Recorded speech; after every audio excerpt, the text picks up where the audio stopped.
substantially. Through the chair. So still trying to picture this. So they entered this, if I'm a car and where they're tracking, so entered on Carolyn, and I'm assuming they cut through California, and where they exited that area was at Howard. Is that correct? Is that the cut through path that, is that how I interpret this? Yes, Okay. exactly. Okay.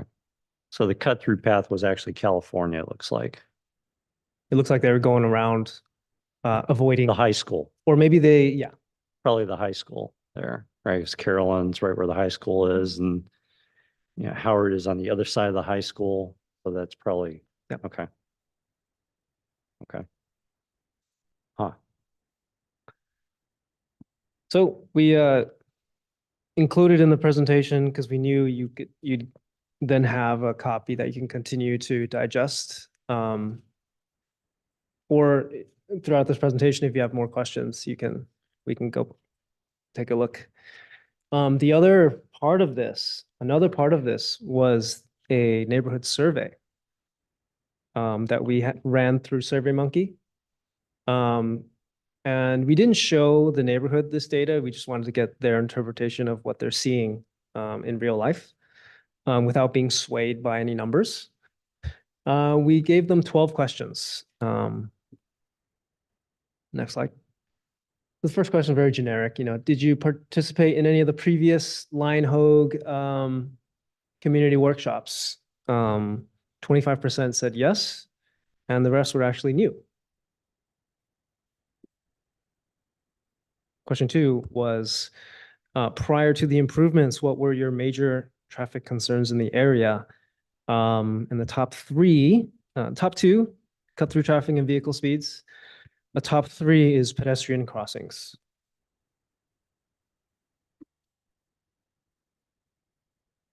Number 3, we start getting into specific improvements that were tried and how people felt about their effectiveness. So how effective were the edge lines?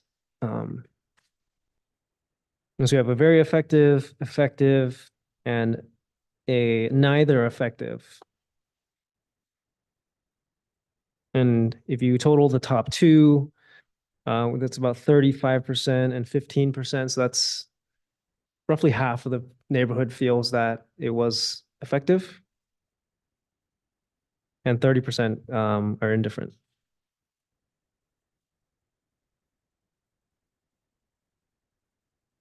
And as we go through this, you'll start to see which traffic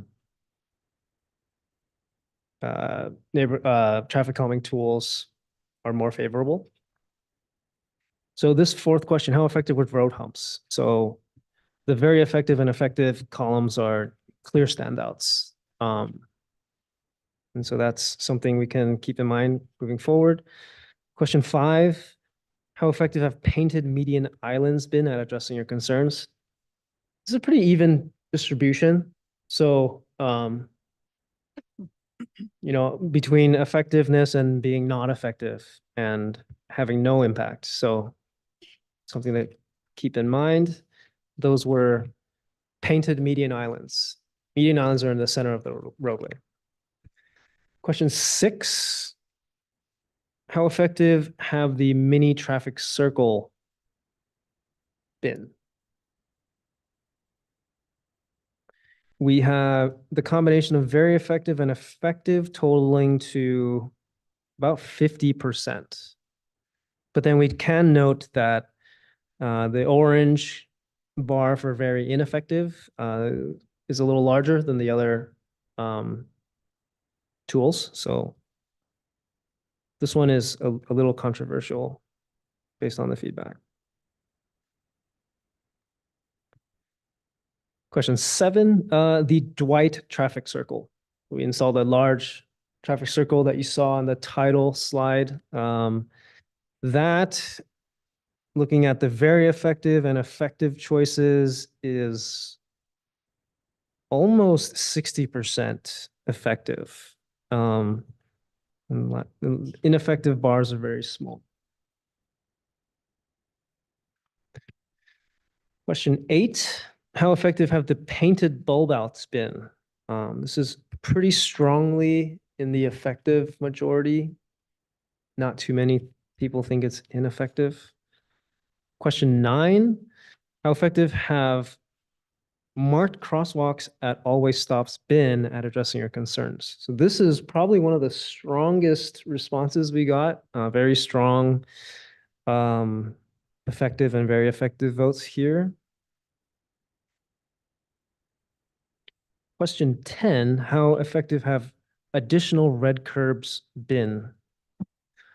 The top two bars total to about 50%, but I will note that the neither effective or not effective is probably the largest yellow bar that we've seen.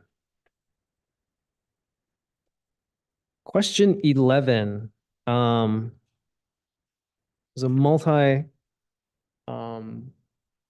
multi-choice question. For each of the following improvements, would you support improving them, keeping them the same, or removing them?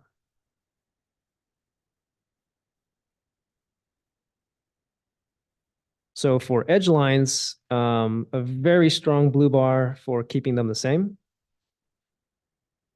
Road humps, the green bar for improving them overtakes keeping them the same. Painted median islands, strong blue bar for keeping them the same.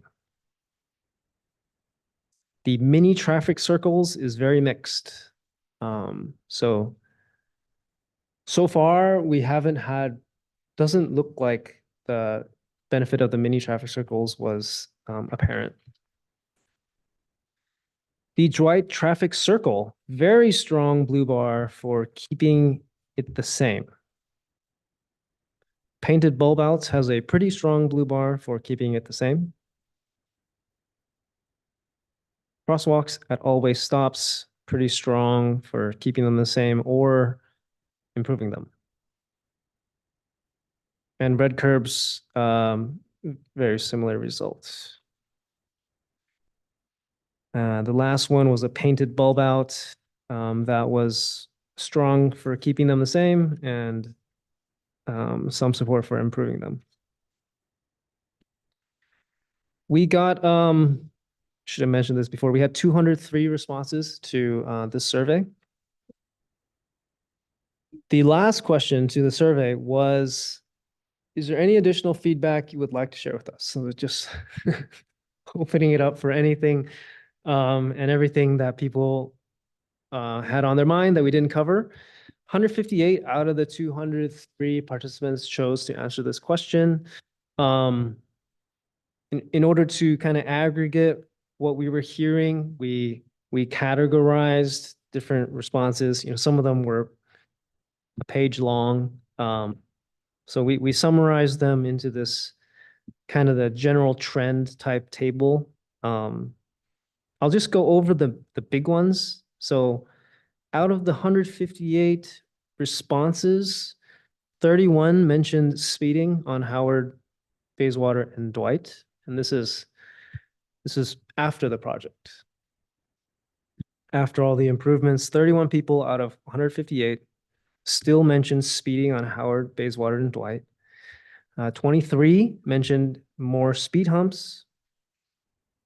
17 mentioned more enforcement. 16 mentioned more stop signs. 12 mentioned four-way stop at Bloomfield and Howard. 13 of the 158 mentioned improving the mini traffic circles because they're ineffective. Conversely, 8 said the mini traffic circles are ineffective and don't improve them, just remove them. And I guess another one with 9 responses out of 158 is that the temporary features are not attractive. And then several other comments with 2 to 3 mentions. That's the end of everything that we looked. Okay, thank you. Very thorough, a lot to digest. Um, um, I think that, we'll do, questions and then comments from the, fellow commissioners. But, first, I want to see, should we do public comment now, Andy? I can do public comment. Through the chair. I think the first round is for you guys. If you guys have any questions, then it goes to the public and then you guys get to wrap up is usually the order. Yeah, I just thought Final it'd comments. be nice to get public comment out of the way, but okay.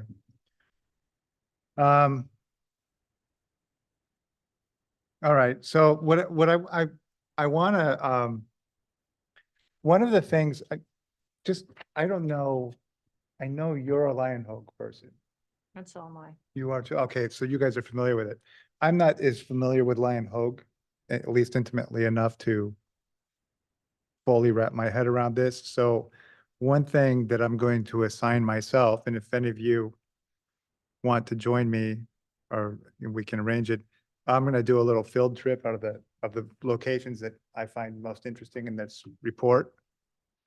But to better understand it, so I expect to come up with any conclusive thoughts of my own tonight. But I do have some questions, so let's just go ahead and we'll just start with questions. And then once we finish the round of question, we'll do comments. And then we'll check for public comment, and then we'll wrap it up for you. Okay? So let's just, why don't we go, since either side of me are Lion Hogue people, let's go right to left. So we'll just start with you, Commissioner, and then we'll just move on down the line. So I live in the area, so I've gotten quite a bit of feedback from neighbors, so I will try my best to share all of that. So first, if we start, I don't think there's page numbers. The one with the speed and volume, Okay. that chart. So first, let's comment on the positive. Like, there's been a lot of speed reduction, which is fantastic. So success should be recognized, but there are, I counted 1, 2, 3, 4, 5 sections that are over 30 miles per hour. And that 30-mile-per-hour threshold is what really starts putting pedestrians at risk for fatality. Is there any thoughts on how to kind of go back and address those streets that still need more street calming or more, I'm sorry, more speed reduction? I will point out that I'm just scanning the 2018 columns and 2023 columns. I think the 30-mile-per-hour measurements are all in the 2018. You're right, you're right, you're right. Thank you. I circled the wrong column. But there's still, wait, there's 2 over 30. Yeah, so we have a count on Rollins, that was in the 40s. Yeah. It's kind of on the perimeter of the project, and then Amflip Boulevard. And if I recall, I thought there was a presentation last year where there's going to be calming done on Rollins Road. There'll be some traffic circles. Got it? Through the chair. That's correct. And you'll see some of that. I mean, we won't talk about it, but yes, it's the South Rollins traffic calming project. So it's south of Broadway. We're looking at doing some things on there. Okay. So hopefully that will address. Then the one, what about the other one that seems to have still some issues is Howard? Is there thoughts on? Yeah, and then so your question was like, okay, now that you've seen some success after trying the different things in this neighborhood, like what is the potential next step? So this, I failed to mention this, but this was a project broken down into multiple phases. Okay. The first phase was using lower cost interim type solutions. That's why you see a lot of painted painted bulb outs, median islands, smaller geometric shapes. So there is potential for improvements there. And that was in a lot of the comments that, hey, for example, in the survey, a lot of people said that you should make the circles bigger or make the, improvements into something more physical, Right. something that stands out a little more. So there's a lot of opportunity for things like, So, I actually lived right off that Dwight Circle. And I can tell you that was a crazy dangerous intersection. Because there's 5 streets that come there and it's very wide open. That traffic circle has made a world of difference. Hmm. Beginning, nobody knew how to drive it. And so there was this people going the wrong direction, in the circle. There was a lot of misunderstanding of the intersection. I think that's gone away. Hmm. There is that painted circle that makes the existing circle bigger. Is there plans on that to make that a little more permanent? there's no plans at this time, Okay, but there's an opportunity to do that. It might not be the whole size of the painted portion, but part of it could be improved. so so a lot of these were temporary because it's like, let's see what works. Mhm. And then eventually it'll be, okay, the ones that work, maybe we make them permanent.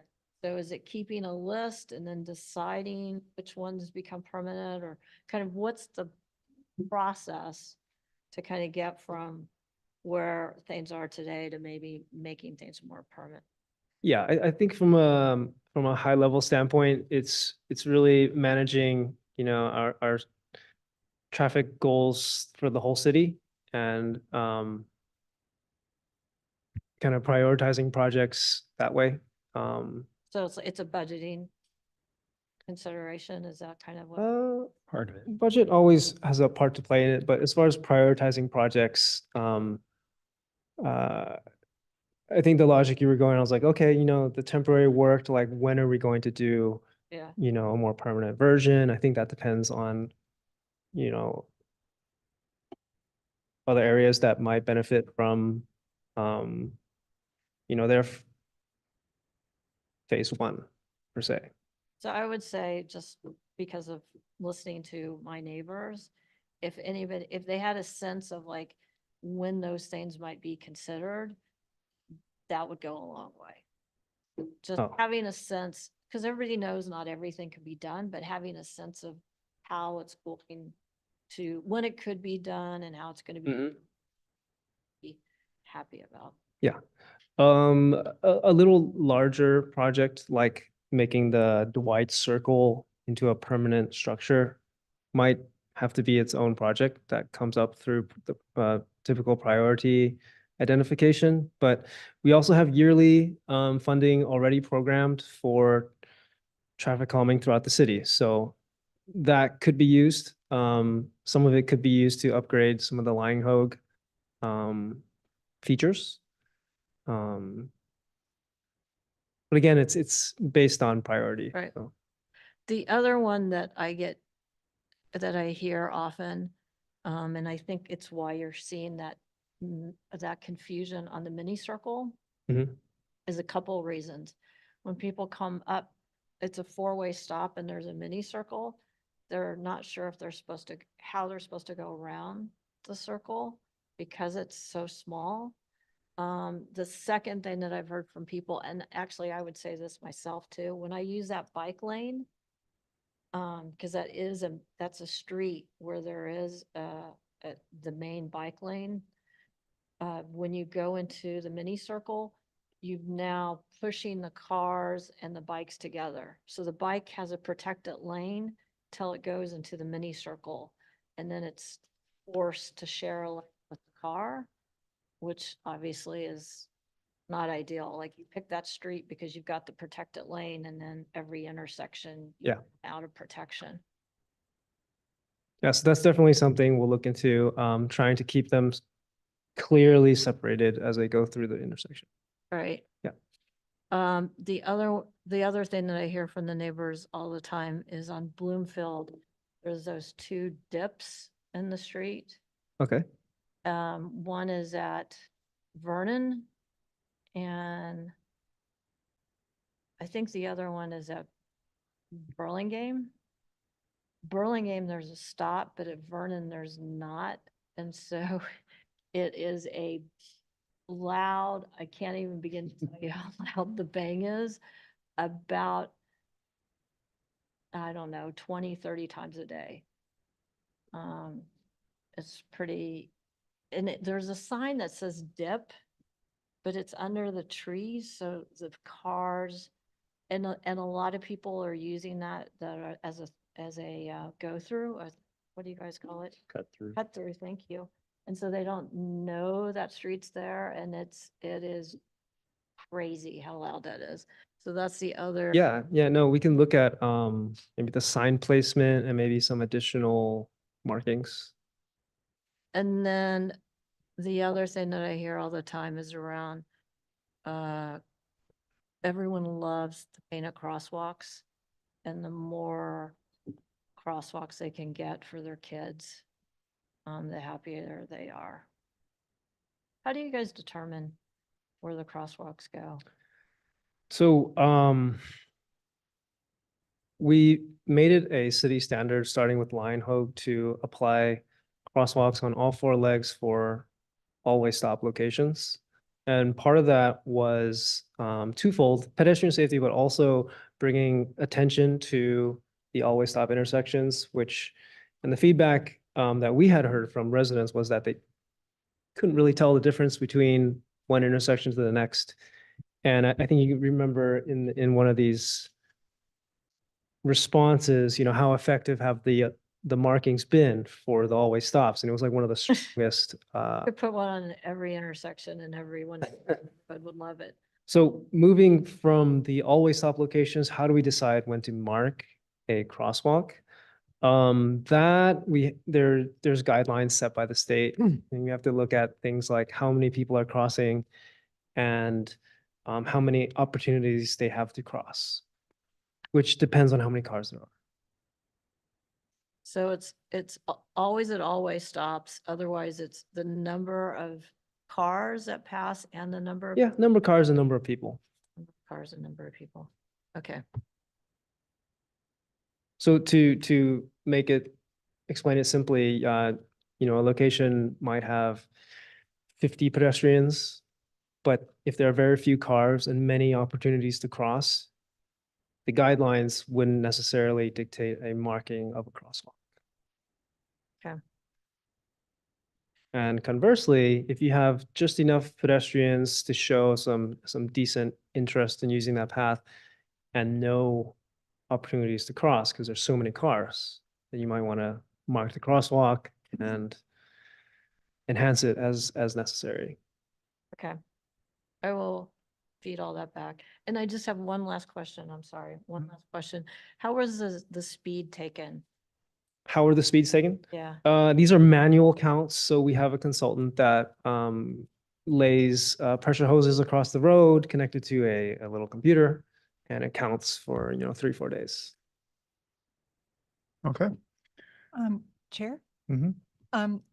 I would just want to make a suggestion in order and to be more efficient and time-wise, instead of doing a round of questions and a round of comments, since we're sort of combining them. I'm merging them, yeah. Yeah, let's just merge I- them, I- because we I'm- asked questions, if that's okay. No, no worries. Yeah. Vice Chair, Sure.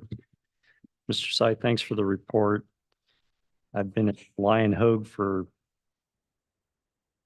26 years.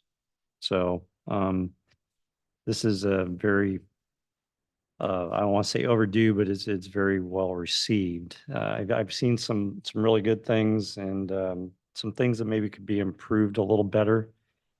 I was wondering, along with my fellow commissioner, Commissioner Couchy, if the next steps are planned, you have an idea when you're going to digest all this information and look at what are the best practices that might turn into permanent installations and what things maybe didn't work that will be removed, or what could be improved in some of these traffic calming measures. So do you have an idea? Are we talking years or talking months? No, yeah, We don't know. So, we do have an idea. So, okay, you know, we do have annual budgets programmed for traffic calming. So I can definitely say a portion of that will be going towards some of these projects in the line hope. And that's not to say we couldn't make a formal kind of recommendation for a full phase 2 neighborhood wide. And that's another thing that could happen. But for sure, in the near term, we do have annual funds program for traffic calming project city. and this is the time that I've been on the commission, this is kind of a unique study because it encompasses a very large neighborhood. So there's a lot of situations, a lot of intersections, a lot of things to look at that I think we can learn from, good or bad. You know, this measure worked in this type of environment or this intersection, and this maybe didn't work so well. So for you as traffic engineers, there's a really great learning opportunity of where some of these things might apply in the similar situation, different parts of the city. So I think it's really important to really study this and know what works in certain situations and what didn't, and really listen to the community's feedback as well, because they live with it and they see it all day long. So with that said, I'll tell you that I was looking for one intersection here in particular at Rollins and Victoria. That was a very dangerous route prior to the mitigation, the traffic calming that was put in there, because people would come down Rollins very fast, as you noted here, 45, 40 miles an hour. And there was no way to slow them down getting onto Victoria, which is, well, it goes right to Victoria Park. So a lot of my neighbors, I live on that street further down the road, but a lot of my neighbors were very concerned about that intersection. And actually some of them came and spoke with us about that, how dangerous that was because of the speed. So the mitigation that was put there has worked tremendously.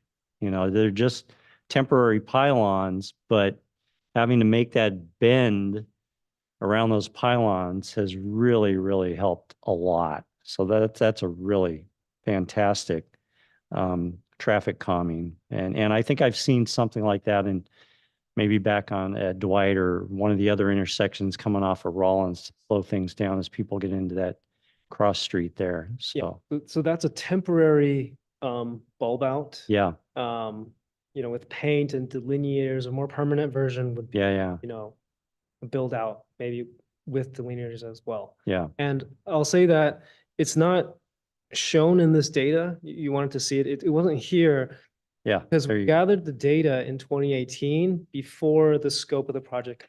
At first it was Lion Hogue, then it became, wait, hold on a minute, like Lion Hogue's technically just right here, and that's adjacent neighborhoods between Rollins in areas like this. Right, So right. we didn't have the before data to compare, but you're right. A lot of those areas coming off of Rollins had major improvement. Yeah. No, this has worked really well. And what they're showing right now, that's worked tremendously. So, yeah, and you can see people without that, they hit Victoria Road at 40 miles an hour. You know, now they have to slow down to 20, 25 at the most. So it really helps a lot. Those are my comments. And Yes.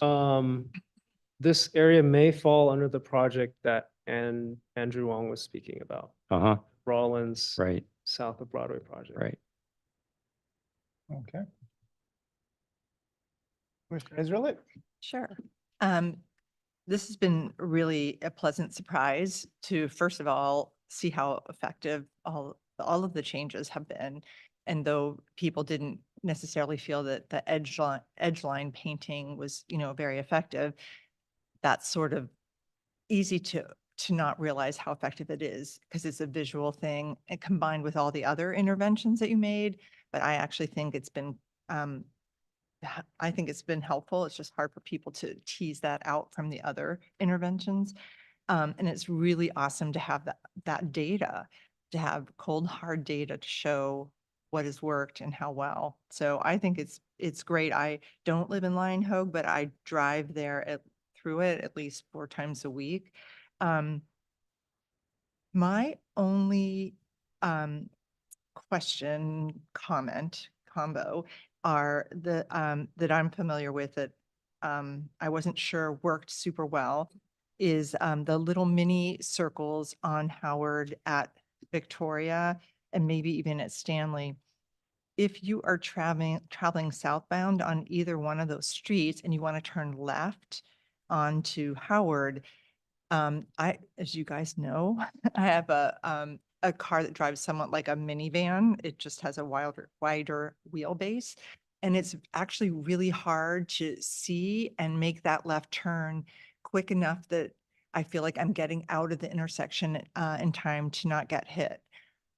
I don't have a suggestion as to how to, they can't be any smaller unless you put, like a really small, I've seen like, for instance, in Portland, Oregon, they'll have like a small little cement, almost like a bollard, but fancier.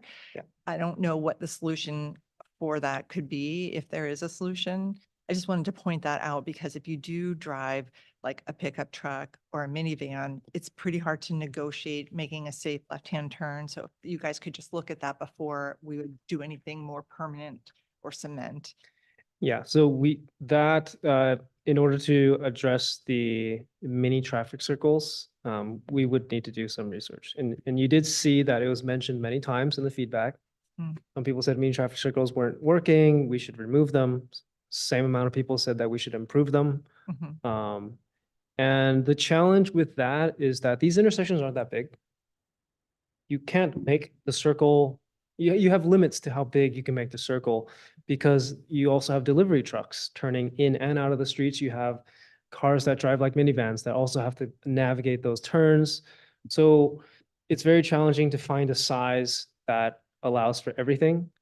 I will say that the challenges of maneuvering around, that is in effect a traffic calming type impact.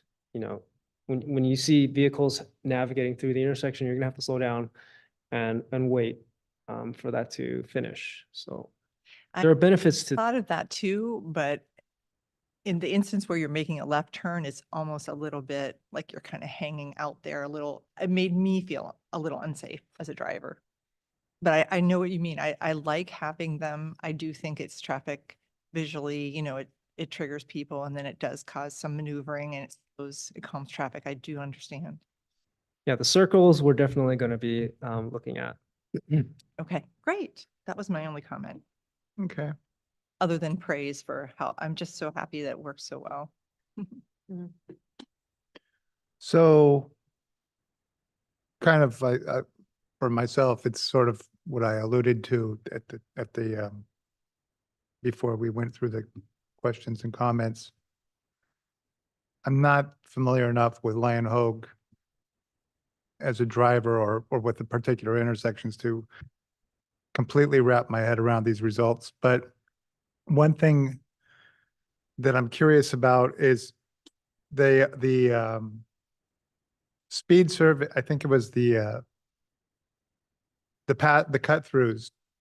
That was February through May 2019 and February through May 2023. Yes. 2018. 19. I think it was 19 February. Okay, yeah, but either way, The same seasonal months were yeah, as I say. for multiple weeks. Yeah. See, this is this is why numbers always make me ask more questions than do give me answers. especially when it's comparative like this. I have to wonder, because obviously 2019, the economy was in full swing. 2023, we were coming back from the pandemic.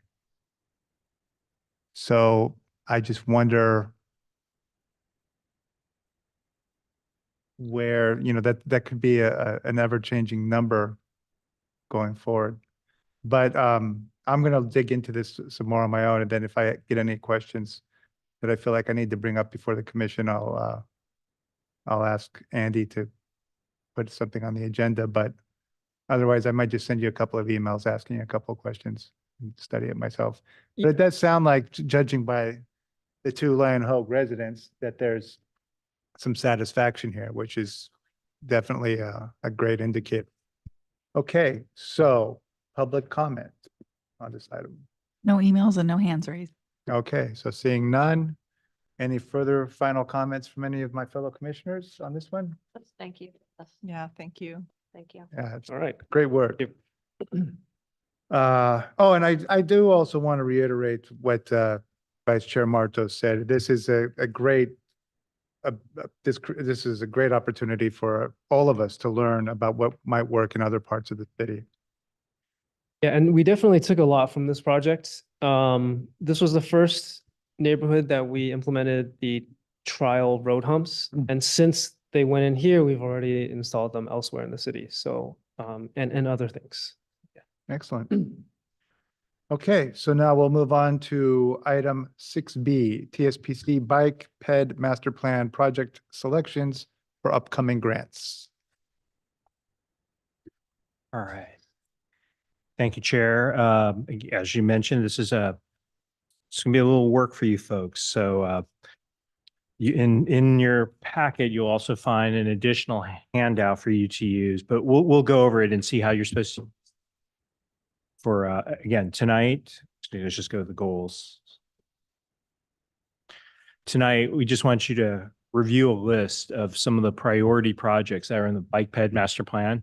And we'll give you, we've whittled it down. We've shown some of the projects that we've already done, completed. So those are off the list. So what we want you to look at are the ones that haven't been marked. We don't have a project, a planning or construction project for that yet that you may want to put on a list. So we move forward with grant opportunities. We can say this, we have our priority list from our Bike Ped Master Plan, and our commission has whittled it down to these with public input. And yeah, and then we'll see how that goes. Again, our goal is to get up to 3 projects from each of you, so you can develop a list. We can see how that goes.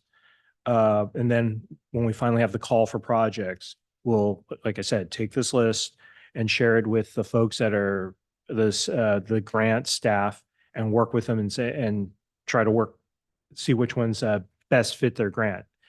No guarantees that all the projects or any of the projects will be on there, because the one thing, and we'll get into it. Yeah, we won't talk about some things on it, and we will only talk about it with them. So you have a more free reign to select the projects. You're not handcuffed. And then based on that, we'll submit our application. So you can stop me. I'm gonna go over some of this stuff we've gone over before, but I just want to give you that information. Again, these are for typically federal grants that we're going through, or regional grants. Here are the list of the typical grants that we've done for federal, and it gives you the criteria of like why like larger projects, there are more funds, but also there are more strings. Our county ones, those are the typical ones we go for. Again, their changes, or their what goes into those grants. Sorry about that. Give you an example, because when you go through this, you'll see, again, class 2, class 2B on the different things. So just give you a cheat sheet, so to speak. Again, the class 1 facility, just think of it as the Bay Trail. It's totally separate from traffic. Class 2 are the bike lanes that you're used to seeing. A class 2B, as you can see from this picture, you've got the bike lane, and then you've got a buffer. We have some of those in the city. Think of California Drive. Class 3, typically just a share arrow, maybe just a sign. ones that we're developing, and you've seen also Class 3B, the bike boulevards, where it has the Sharrow where the bicycles and roads and bicycles and cars share the same roadway. But then there's other aspects we've gone on, so traffic calming elements, created some all-way stop locations for improved crossing. And then the last one being probably one, aside from a Class 1, a better facility, a Class 4 separated facility. And this is something that's just been, you've seen on California Drive where there's a buffer either and little bollards there as well as parking to separate it. The pedestrians on the upper part here, you see curb extensions where the curb is pushed out with the delineators. Again, a lot of this we just went over and Michael just went over in Lion Hogue. The bulb outs, we went over this maybe a couple meetings ago, talking about the different crosswalks. We have our standard crosswalks here in blue, and we're transitioning to high visibility crosswalks, the Ladder, the Continental. And it was mentioned earlier, flashing beacons. It was in Lion Hogue, but it was mentioned in one of the public comments. So now we start with the legend. We'll go over these colored lines when we go through the priority list, but I just want to give you an idea. These are all the projects we either have about to start construction, will be under construction, or moving towards it. You can see some of the larger ones like a grade separation. And I didn't put it on here, but the El Camino Real Renewal Project, things like that. The quick build projects, that's about to start construction. California Drive Bicycle Facility, that's already completed construction, just to give you an idea. And then just to break it down a little bit more, the two items in red, the feasibility study and the California Bike Facility, Oak Grove to Burlingame Station, those won't be construction related. Those are more studies to try to move us towards the next step. So we've got a grant for the California Drive to Oak Grove to Burlingame Station. You'll be seeing some of that, and we're going to try to develop some concepts of what we want that to ultimately look like. The feasibility study, we've already gone through that, but the ones in green, those are the probably the important ones. Those are all the ones that we've gotten grant funded, and a lot of them have been since 2020, since we got that bike ped master plan. And I think Commissioner Marto is probably the only one when we didn't have that plan, and you saw our success rate. It's much better now. And even some of these in black, which are mostly city funded, but even those like the Broadway grade separation, obviously we've got a lot of funding with that, as well as the resurfacing project, your tax dollars, your gas tax, that helps, that goes into that. But most of those are grant funded. So moving on. So what you see, oh, go ahead. I'm sorry. You go through your legend one more time. Green Sure. means it's If just look at the green, those are, and it's marked on there, those are the projects that have been grant funded. Most of the funding for those projects, aside from the city match, is coming from outside source. and red The and red are just planning projects. black. Black are mostly self-funded by the city. The grade separation, it has a combination of several funds because it's such a large project. But in general, those are mostly funded through the city's general plan. Thank you. Sorry. Now, going over here's the first table, or the first one on the priority list for bicycle projects. We'll just go over the table. You know, you've got obviously the street that we're considering, the limits start to end, the bikeway class, that's what we just went over, class 1, 2, 3, 4.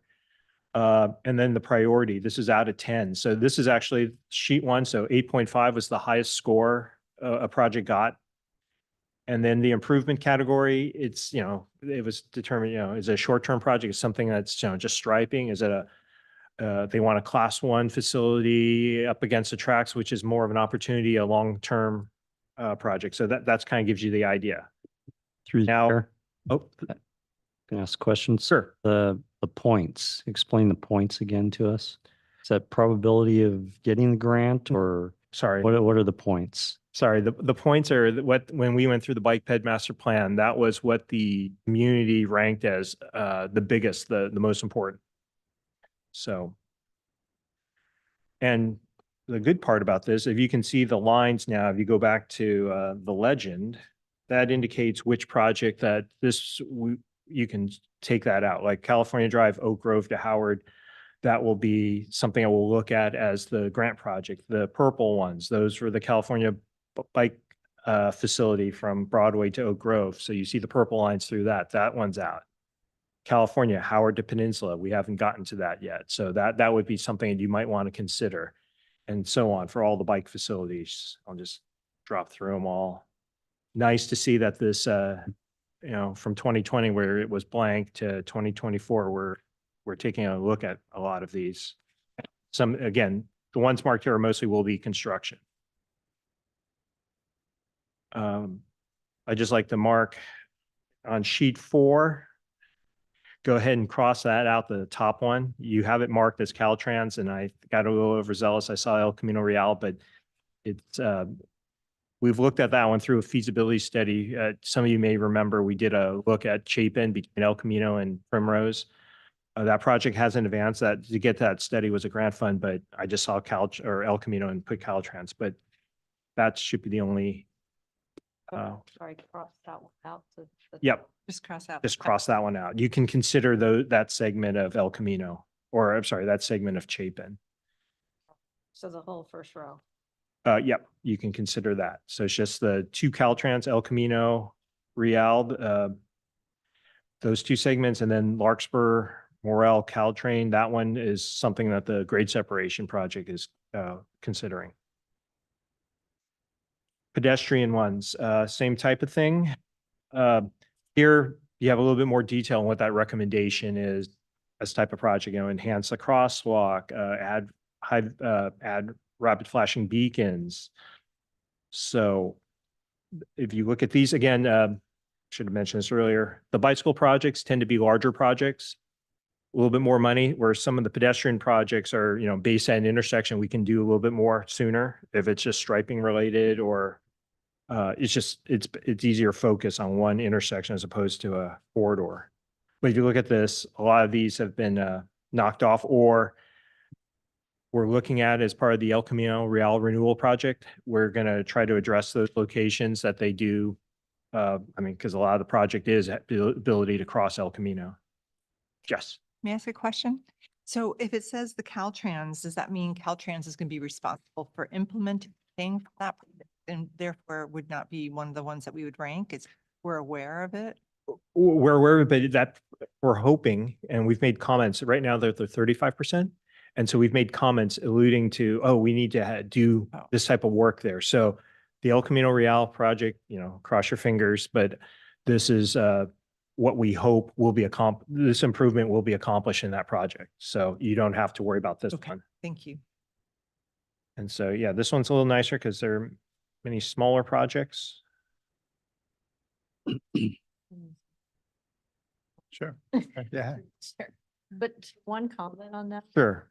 On all of these that are Caltrans ones, I know that Lynn, you were part of the committee to work with Caltrans on that project. It would be great to take all of these that have been identified to those meetings. Probably already thought of that, but. And I think, I had a meeting with. and based on that meeting, I think most of these we've addressed in our first round of comments on their 35% submittal, with the exception of, actually, it's not in the pedestrian ones, it's the bike ones. With Caltrans. Commissioner Israel had brought this up at our meeting, because these first 2 bicycle ones on El Camino, and Commissioner Martos has been on it as well. We've applied for grants for these projects, but it's a tricky one because part of it's in Caltrans right away. And, but however, given the opportunity that we have now, we're going to look at that. And that's something Commissioner Israel had brought up, and we'll bring it up with Caltrans. So hopefully it's already in the works is what we're getting at. But again, if you see most of the pedestrian ones, and then the ones that are getting down here, we're getting 5s and 3s, but the pedestrian one is a huge bite's been taken out of it. So So again, your assignment, look at the ones that haven't been, if you choose to accept, I've been watching a lot of that lately. Mr. Phelps, or did you decide to accept it? It's a little different now than movies, no more Mr. Phelps. Amazing how much has gotten done already. Yeah, but yeah, look at the ones that don't have anything attached to it, either Caltrans or a line through it. You know, meet with the community. We can bring it back here, but it was just to get you guys familiar with what this is and be able to reference it. I think it's pretty straightforward. You have that. And then again, bring we'll put together a list. And then again, the Measure A and Measure W grants, they're going to have the call in the summer, which is a little, because of, they've had to delay it a little bit. So once we find that out, we'll have a hard deadline, but you know, we won't have to come back this next month on this. We have a little bit of time, but we can return to it and then we'll try to follow what's here to them and see where we go. Questions? Through the chair. Well, we're gonna do questions and comments. You got to go first last time. Well, we'll just Me? Commissioner Israeli, yes. And comments, we'll merge it all together. I really don't have a lot, but I just wanted to address Commissioner Couchy's comment. And yeah, we definitely would want to make sure that some of these things that we are in Caltrans purview do get, they're aware of them and all of that. And then I love the phrase from the Cold War, trust, but verify. So that will be the plan. That's it. I don't have any questions. Chair Martos? Mr. Wong, you want us to just email you 3 or just hold on to our suggestions the next time we regroup and discuss this? Let me think a little bit more about that one because I'm not sure we want, I mean, that works fine, but if we want to have more public input Yep. on that Yep. can also have a Okay. subsequent meetings. Okay. Okay. That it? Yeah. Commissioner? That was gonna be my only comment. Yeah. The next meeting, it would be great for everyone to identify kind of their 3 or what, maybe they have 5 and they're narrowing it down to 3. So by a discussion, giving the Sure. an opportunity to comment, help influence.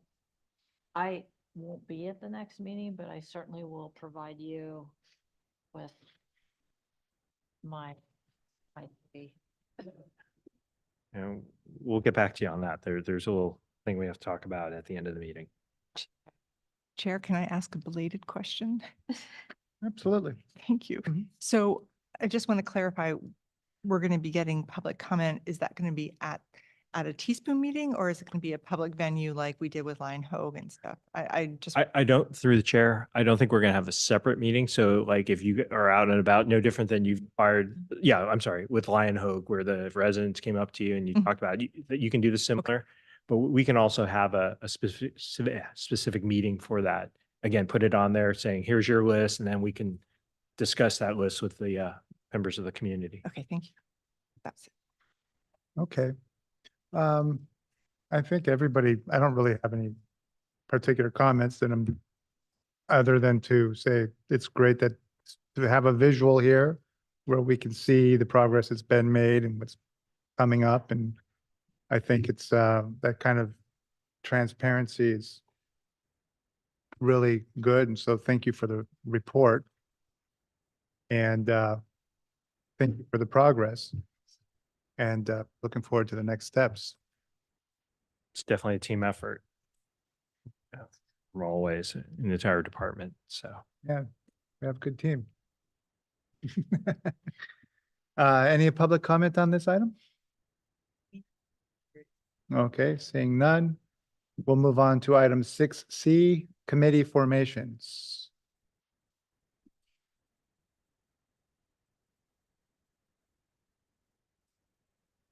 right, sorry, get the slide up.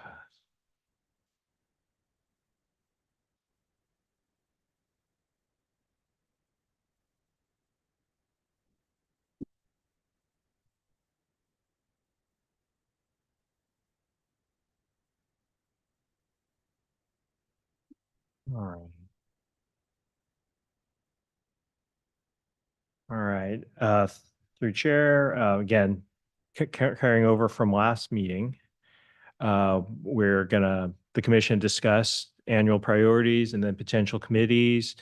You had selected 4 committees, but you staffed all or you staffed one and not the remaining 3 because we just wanted to make sure Commissioner Martos had a fair shot at it. So We're going to be the worst. I want them all.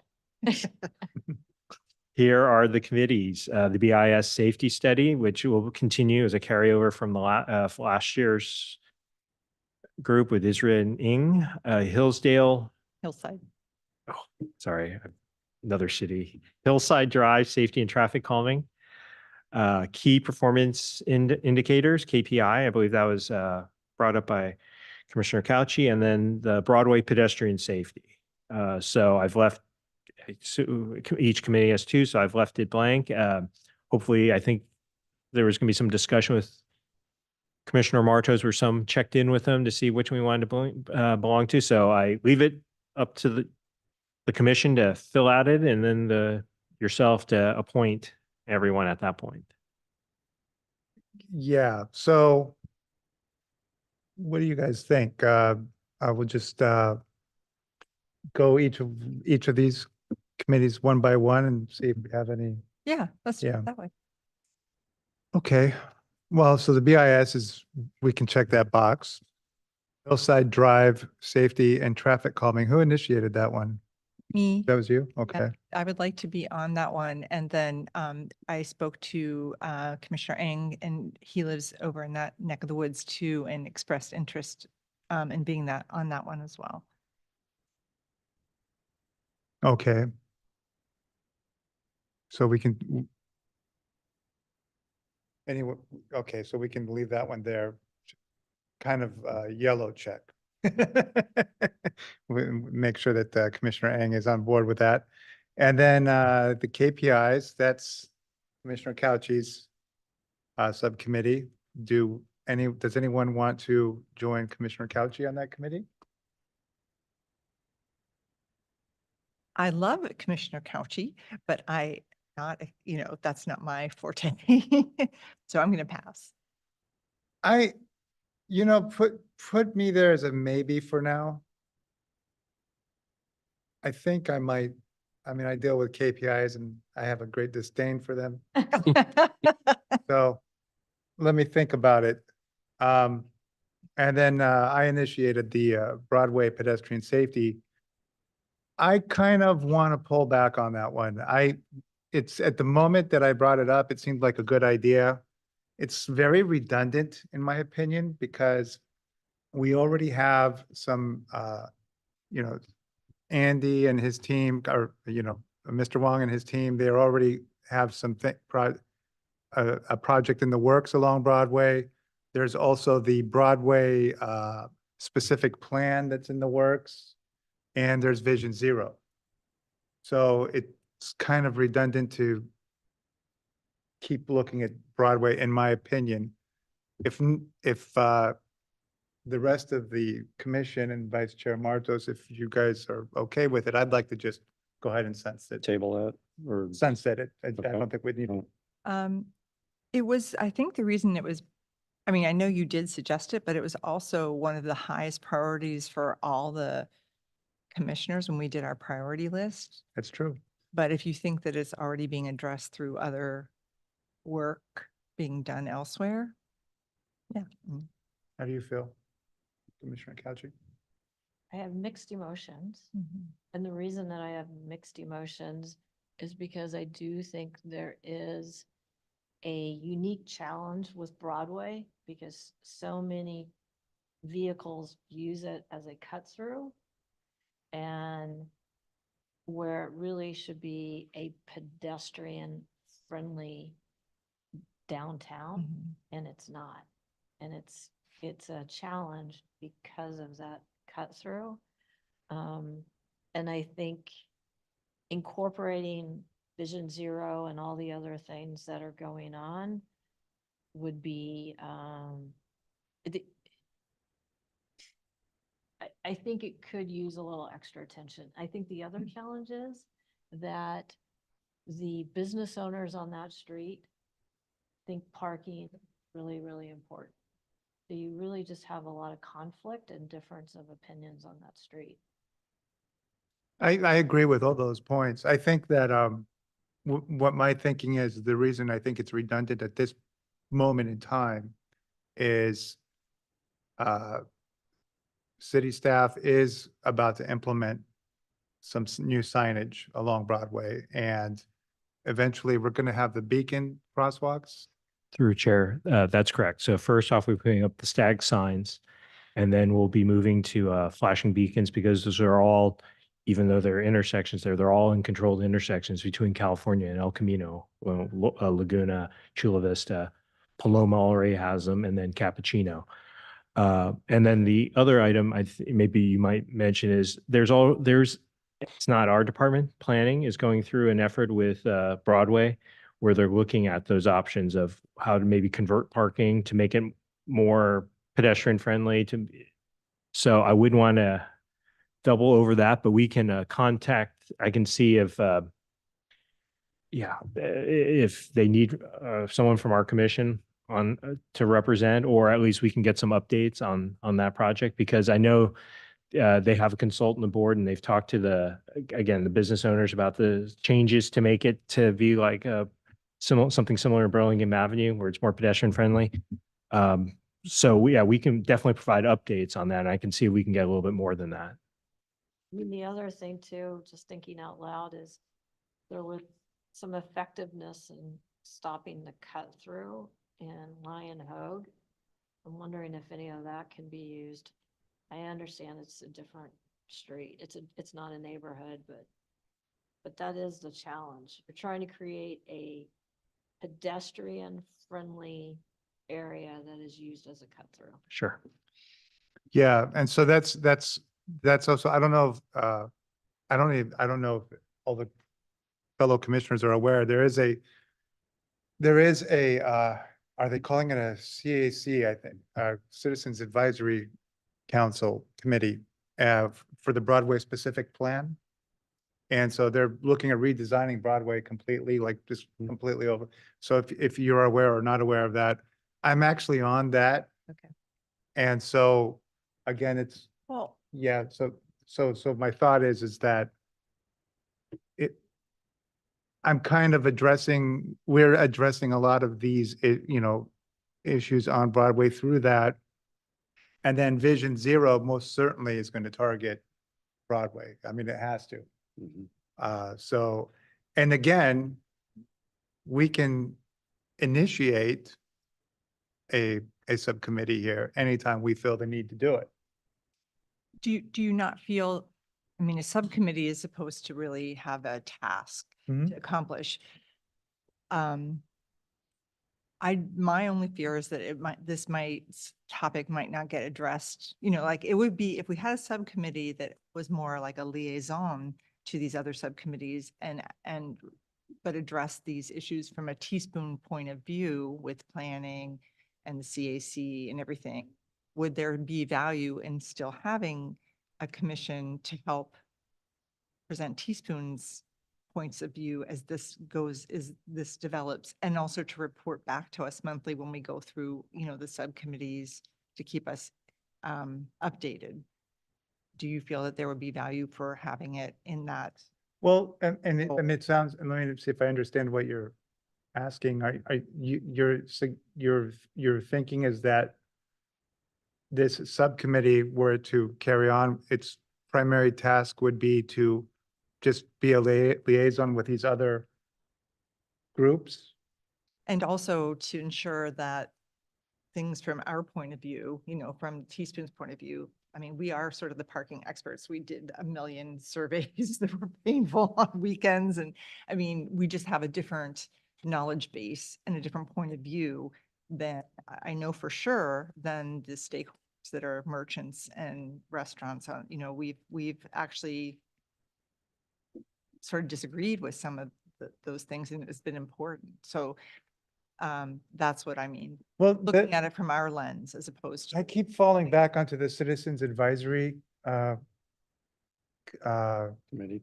it's, CAC. yeah, CAC. It's a pretty wide spectrum. I mean, I think there's, Mr. Wong, I think it's like, there's like 20 people on that, right? From all different, representing all different aspects of I'd the have to- community. It's a lot. Well, you know better than Yeah. I. I'm No, just- no, I'm just throwing no, it- I'm just discussing. Yeah. I just want to bring it up as, Yeah. you know, because you said you had mixed emotions about it, and I do too, because one thing that our subcommittees do is it keeps on top of things, you know, it makes Yeah. things, it greases the wheels and makes sure things happen. I just don't know. I don't know. I don't know what the value is. Since we do have representation already. I don't, to me, that's almost like a third or fourth layer. Okay, And again, we can always form, you know, if we, as a commission, if we notice, we have our eyes and fingers on the pulse of Broadway. It's a priority for us. So if we do feel the need, so to say, hey, one of us or two of us or a group of us need to approach these other groups, committees, commissions, city council, Broadway Business Improvement District. We can take that initiative and do that. And if we think we need to form another subcommittee, we can do that. So we have those, we're not taking any options away. But I just don't see at this point in time. It's, yeah. Wish you didn't bring it up. really. Absolutely. That's exactly why I mean, I literally, that night at home, sitting there reviewing in my head, replaying everything. I said, why did I do that? We already have, So you know, when, maybe we create some point in time that we revisit it, so maybe after the improvements that are gonna be made. that's an maybe excellent, I'm fully on board So with that. you can table it until Mhm. a later date, and okay. Do we, we need to have actionable items though. Yeah. So when it's proposed, you know, we need to have actionable items and a date, you know, when Absolutely. the committee would end, right? They don't go on perpetually forever. So we'll just table it for now. Okay. Other things develop. Okay. Because we do have Vision Zero. You and I think are on Yeah. Vision Zero, That's right. correct? Yeah. So that's coming up. Is- I think I got an email from Mr. Sy. Thinking of changing the name of it. should we add that to, is this a complete list of subcommittees or just ones we were discussing? Well, I don't see the El Camino Real Yeah. revitalization that you and I discussed it either on there. So is that tabled It- as well? Well, wait a minute. We did. It is here. It is under the subcommittee. Okay. Not on this. Not on I think because this, I think this list, Mr. Wong, if I'm correct, this is just ones that needed staffing. Yeah, Okay, Oh, I think. so. well, and then we had BIS on their carryover, but I might have missed, ECR. yeah, I might have missed ECR. okay. Well, it was ECR, because I'd be interested in ECR if that's, Yeah. if there's vacancy there, along with the Vision Zero. And I think I'm the person that's supposed to be like the liaison to Caltrans, so I would like to be on that as well with you. On ECR? Mhm. Okay. Since BIS is winding up. So Right. it looks like I'm on 3 subcommittees, but I'm really not. That Lynn wants to do it. Well,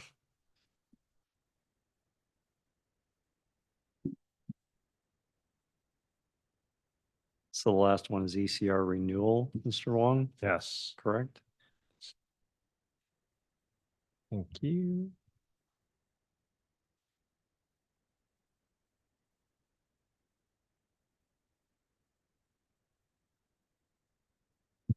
And will we have Vision Zero? Will we have debriefs on Vision Zero? Yeah, on a regular we, basis? I'd love to have the. I think we're required to. I mean, Yeah, it's absolutely necessary. So that probably added to the committee reports going forward?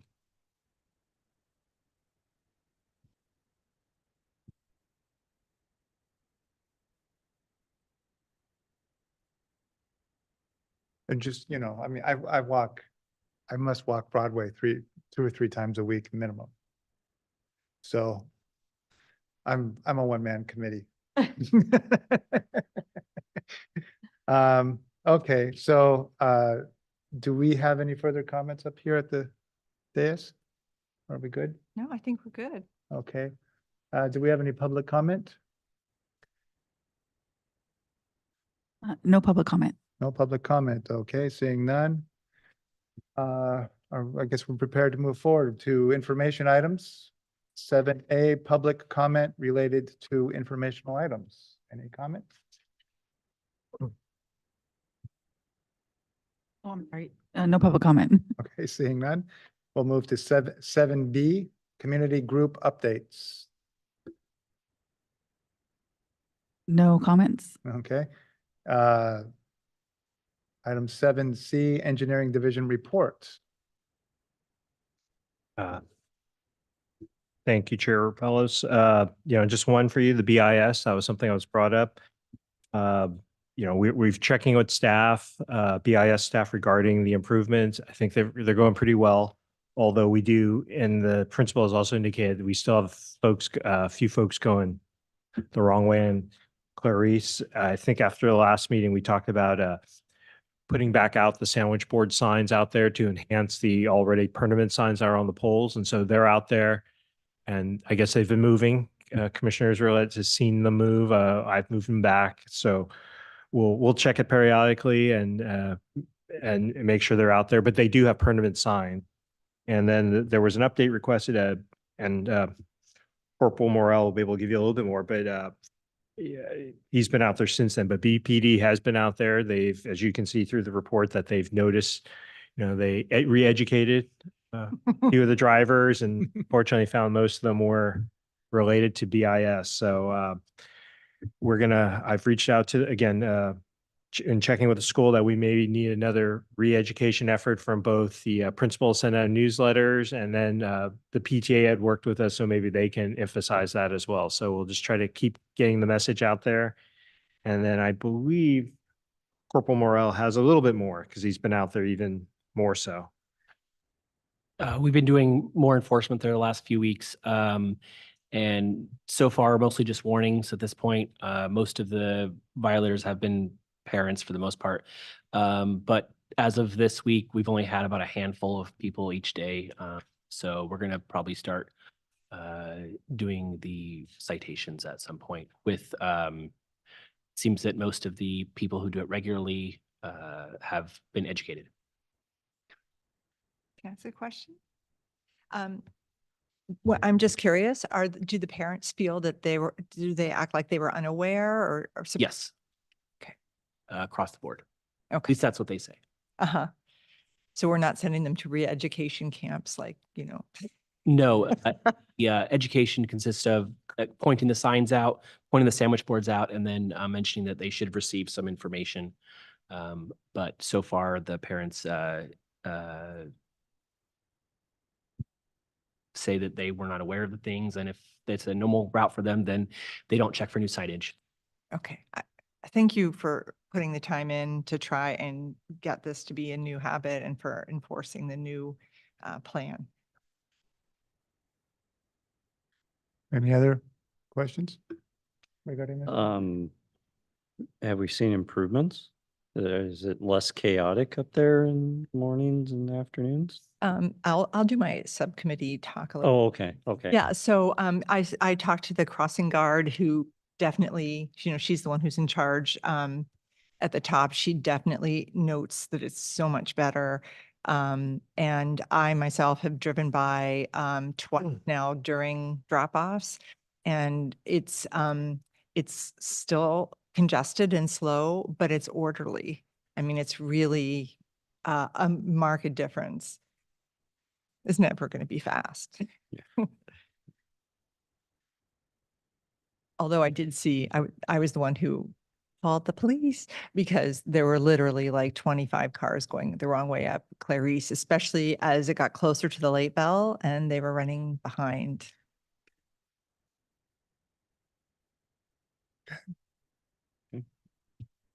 So Oh, sorry, yeah, that's the last one on, so that's it? that's it for this month. Yeah,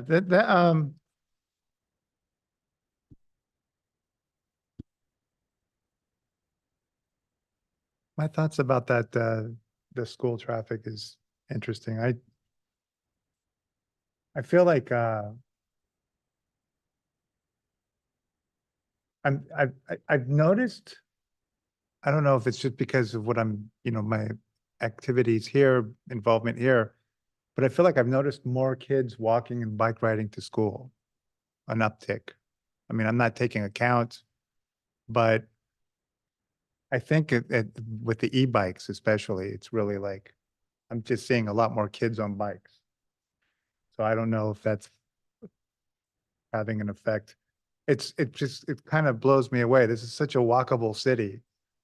And it's like, and I have noticed parents dropping their kids off a few blocks from the schools now. I never noticed it before, but maybe I just didn't notice. Through the chair. Yeah, that was part of the plan to have some of those satellite drop-offs.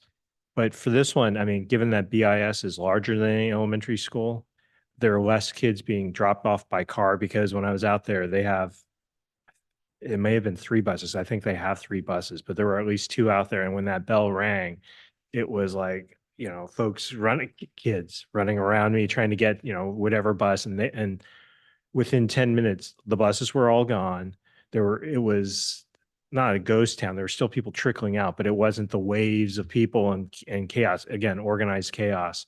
And there were plenty of kids walking, mostly going towards, I was Commissioner Ing's area, but going south on Casada, and then, yeah, folks on bikes, right? Everything cleared out. So again, you're letting out all at one time. Given that, it is much better. So. I can also just mention, then I won't do the subcommittee thing for real, but I've noticed there are a lot of cars, like 10 parked on Adeline. And I walked up to one of the moms, and so they're parents whose kids go to BIS. And the kids will walk all the way to Adeline and Bernal to get picked up, which is great for the kids and again, helps keep the area less congested with cars. So they sort of created their own satellite drop-off Yeah, or pickup. that's definitely something I've noticed. Excellent. Okay, well, we'll move on now to item 7D, Police Department reports. Good evening. So for the month of February, there were 13 total collisions to report.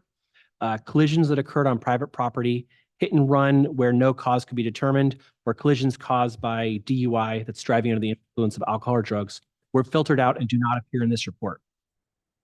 There were 11 collisions where a vehicle was involved with another motor vehicle. There was 1 collision where a vehicle was involved with a parked motor vehicle, and there was 1 collision where it was a vehicle with a pedestrian. For collision factors, the most common collision factors this month were unsafe turning and speed.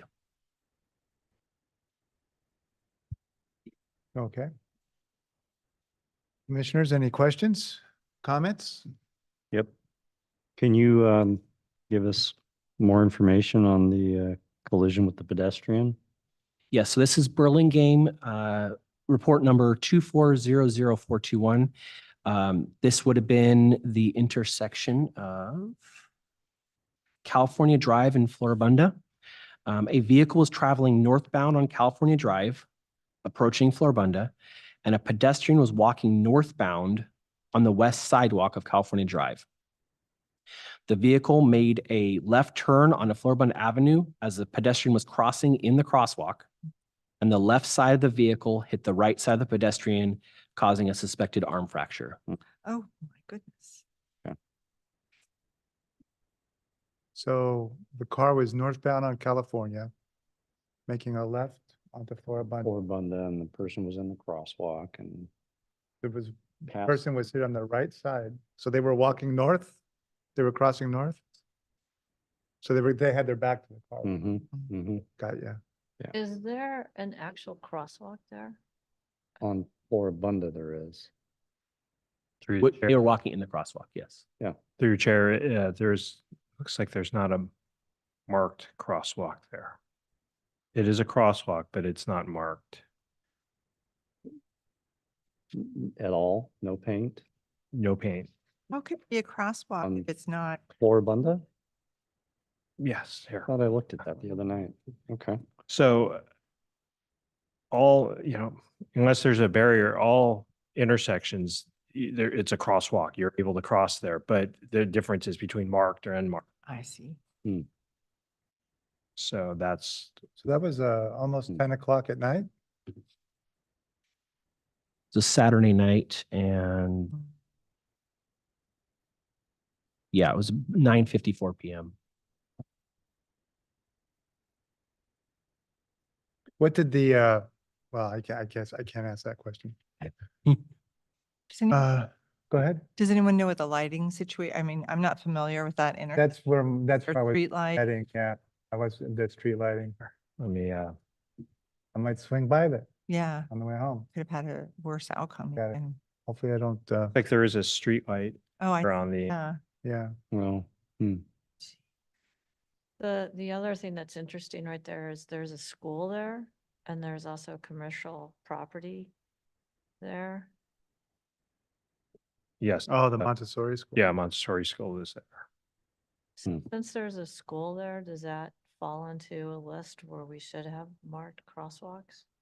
We could take a look at it. Does a daycare count as a school? Or is this Montessori, is it Montessori that's Sorry. through K through something? We'll take a look at it. Okay. It's not, Yeah, I think it's worthwhile just finding out about that. I agree. Okay.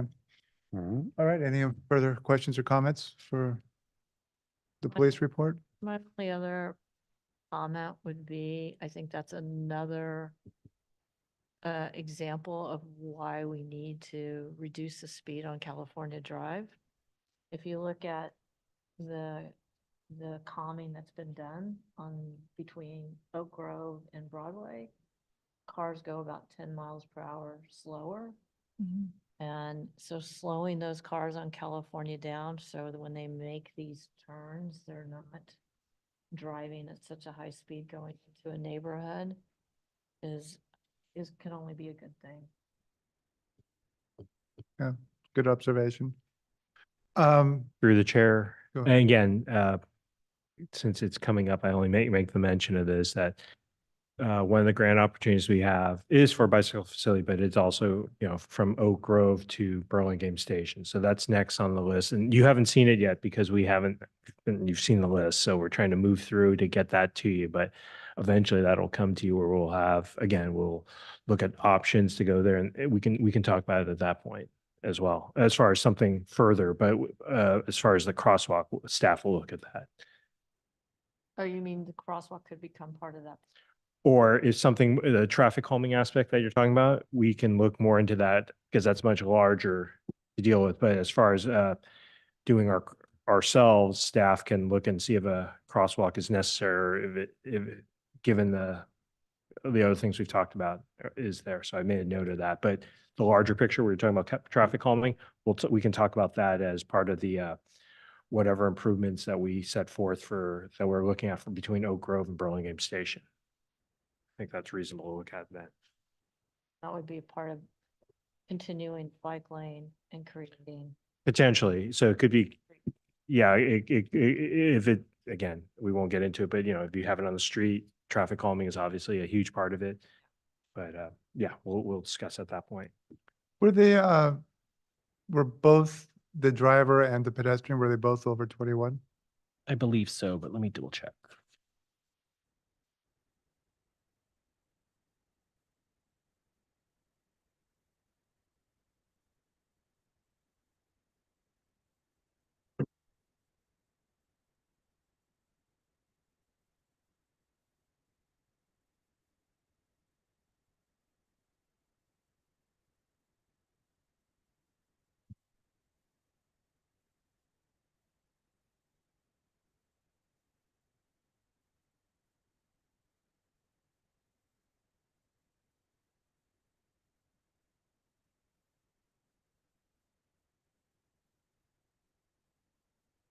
Sorry, one of the birth dates isn't noted, so I'm having to double check.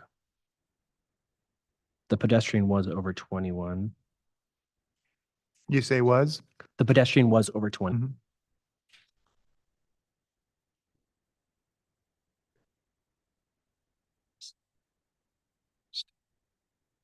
I don't have the information on the age of the driver. Okay. All right, I'm good on this one. I have one more question. Go ahead. So Corporal Morel, e-bikes? He smiles, yeah. I see them zipping around all over town. Yep. They're, the law, the ordinances or laws that they have to follow are similar to what? Bicycles, they, for the Bicycle, most part, they have to follow bicycle laws. okay, and bicycle laws follow vehicle laws?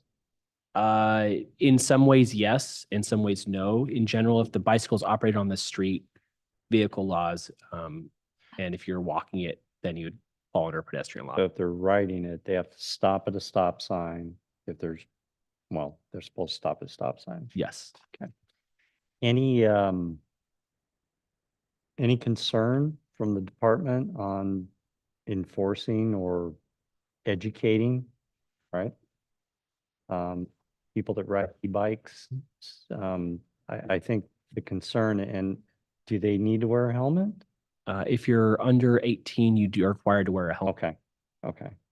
I mean, that'll help if they get hit by a car, but we don't want them to get hit by cars in the first place. Yes. Um, I believe Is that, the department have any concern with that? I know Mayor Colson has concern over that. That these children, are putting their lives at risk on these high-speed bicycles, essentially. But I don't know, how's your department feel about that? Anything in the future that might help to calm things? So we've done 2 public presentations so far, one at the new rec center and one at the BIS actually, that was specifically targeted for education on e-bikes. However, we did talk about bicycles and scooters, among other things. The bicycle laws, issues with people not stopping have been as long as there's been bicycles. The issue with e-bikes is the speeds, is that they can attain speeds that a normal bicycle cannot attain. So generally, we're seeing that with people who are underage, and it's going to be kind of an education thing. We are trying to do more presentations. We have some stuff in the works, and we are also in talks with some of the schools and trying to look at doing some kind of a training where they bring a company in that does like a presentation and the kids actually learn more about, how to be safe about things like that. So Through the chair. Mhm. One of the things I would love to see is as there's this training that's going on with the students around bicycle safety. Mm. If you could complement that with training to the parents on best practices on driving, to be more aware of bicyclists and pedestrians. I think that if you're a biker or a walker, you inherently know when you're driving what to do to help keep the bicyclists and the pedestrians safe. But a lot of drivers don't walk or bike, and so they're not really aware. And I see just yesterday, I saw a high school student riding in the bike lane down Caroline. And a driver went right past him, so he saw him. And then he cut right in front of him across the striped bike lane. And the bicyclist had to swerve. So there's just constant education, I think that we need to, if you can take advantage of the training that you're doing to train the drivers, because they're actually the ones that are in the weapon or the vehicle that can cause the fatality. So Yeah. anything we can do to educate those drivers, because a lot of those drivers never ever have, or they haven't accepted that they need to share the road. Yes. So the presentation I did, and I actually created the slides for it, does incorporate a driver component to it. The problem that we're seeing is that as attendance, obviously this isn't mandatory. The first one we did, I felt was publicized fairly well, and we had 10 people show up. The second one we was much better attended. However, the schools have expressed that they don't have the time for a hour-long presentation within class hours where students would be required to show up, the parents and the kids would have to attend voluntarily. So we'll work on that. But again, it requires a component of participation from the audience and participants.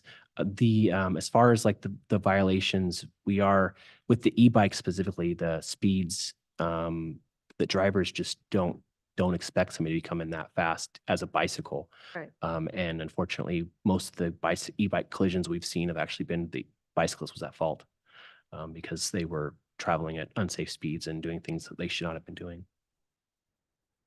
Going into summer, probably some of the summer events downtown would be good opportunities to do outreach Mhm. and add some educational information, maybe. A booth that Maybe, yeah, exactly. Mhm. Yeah, and I think there's a couple, at least one or two maybe. Where I know the fire department also is set up. Maybe also coordinating with Millbrae, their Art and Wine Festival. Something, I don't know. Sharing, San Mateo. Okay, we're at 2 hours here. Anything else? Okay. One last Right. go back on e-bikes. Do they need to be registered? No, too bad. Okay. I can send you we'll talk afterwards. Yeah. Okay. Okay, very good. So let's go to item 7E, TSPC Chair and Commissioners Communications. I have none. Anyone have any communications they need to share?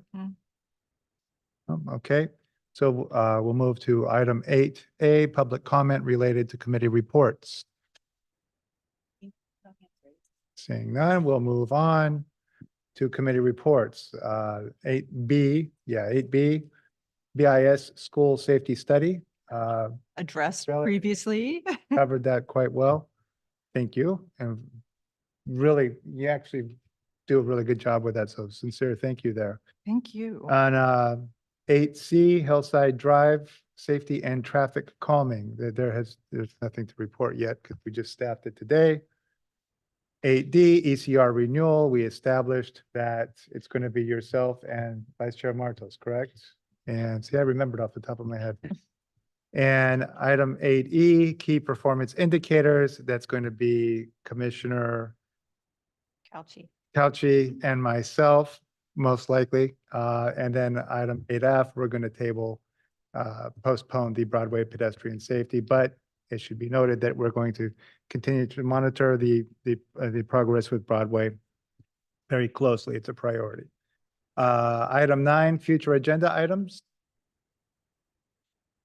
So, Mr. Wong? Mr. Wong? Wong? No, I was just, sorry. Yeah, we have the other potential grant projects that we may try to see where we are on those.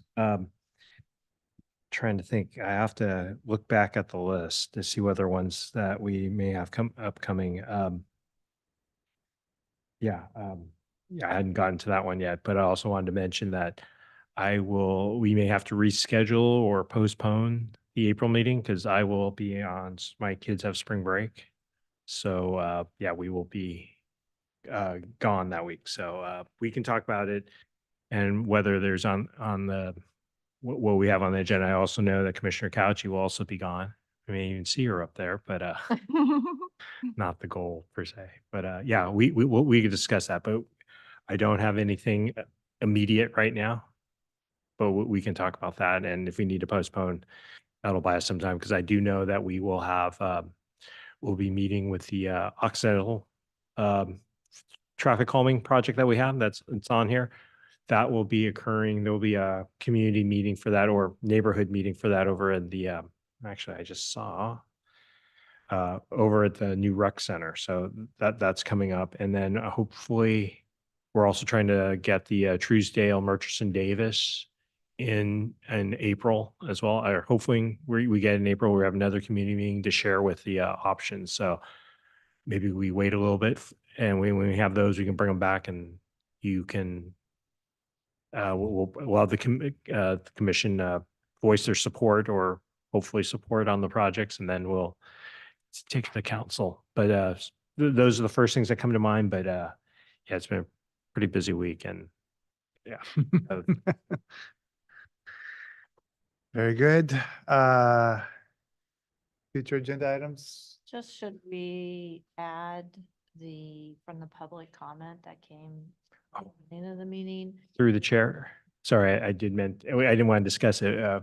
Ms. Brewer's been in communication with him, but staff will meet with him because we've gone over that. I think when we talked about the Mercy, there was some discussion back when we did Mercy about some of the changes, and we talked about some of that. So I will meet with him and kind of go over that with him. Okay. So, well, I guess he's here, so he gets to hear as well. And this isn't a future agenda item, but I did have another thought on the Lion Home. It's just after the meeting. Okay, Is that okay? sure. Sure. Thanks. Okay, so any public comment on future agenda items? Excellent. Okay. I move to adjourn. Can I get a second? Second. Seconded. We are adjourned. Thank you, everybody. Good evening, you guys. All right. A lot of stuff.